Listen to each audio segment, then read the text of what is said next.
এই প্রশ্নটি Rajshahi cadet college 2025 সালের এইচএসসি পরীক্ষার্থীদের টেস্ট পরীক্ষায় দিয়েছিল।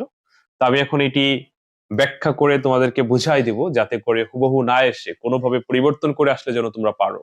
তবে তার আগে তোমরা কিন্তু চাইলেই প্রশ্নটির সঠিক উত্তর কমেন্টে লিখে পাঠাতে পারো, তাহলে ধরে নিব তোমরাও যদি ক্যাডেট কলেজের শিক্ষার্থী হইতা তাহলে তোমরাও কিন্তু পারতে।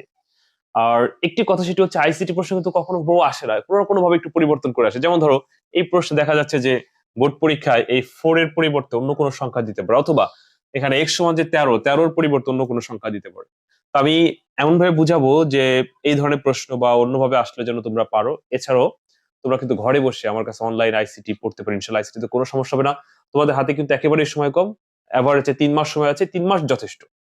অনেকে আছে যে অন্য কোথাও পড়ছো বা পড়ো নাই, বা একেবারেই পড়ো নাই, যে যে অবস্থায় থাকো না কেন, মাত্র 1,000 টাকার জায়গায় তোমাদের ঈদ উপলক্ষে ডিসকাউন্ট দিয়েছি মাত্র 700 টাকায়, অর্থাৎ 500 টাকায় ফুল কোর্স, 200 টাকা সাজেশন, এভারেজে 700 টাকায় পুরো বই কমপ্লিট করতে পারবে।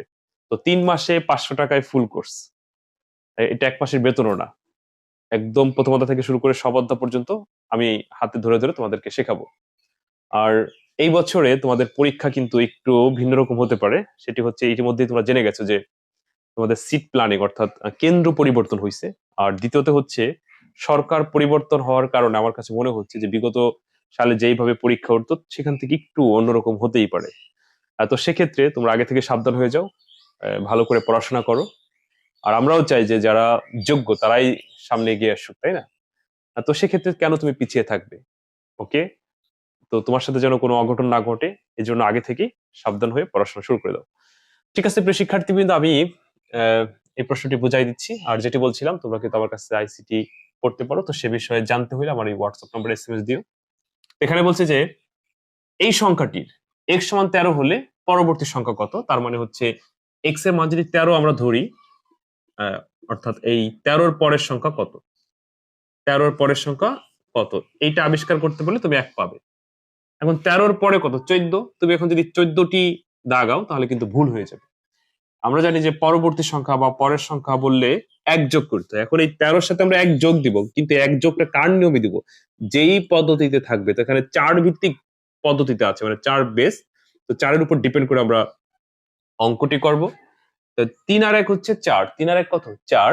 এখানে প্রশ্ন হচ্ছে 4-এর কত বলবে, 4-এর হচ্ছে 0। কারণ যোগ করার সময় দুটি কথা মনে রাখতে হয়, রাশিগুলোর যোগফল যদি বেজের ছোট হয় তাই বসে যায়, আর বেজের সমান বা বেজের ঊর্ধ্বে গেলে সেখান থেকে বেজ বাদ দেওয়ার পর যা থাকে তাই বসে। তাহলে রাশিগুলোর যোগফল অর্থাৎ 3 আর 1 যোগ করলে 4 হয়, বেজও 4। তার মানে 4 থেকে 4 বাদ দিলে 0, বসলো 0। বেজ কবার বাদ হয়েছে, একবার, এই জন্য হাতের 1।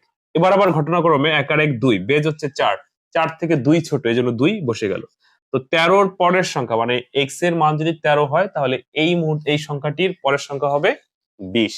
আশা করি তোমরা বুঝতে পারছো। এখন ধরো এই প্রশ্নটি যদি আমি পরিবর্তন করি, এখানে আমি বেস 7 দিলাম, কত দিলাম, 7।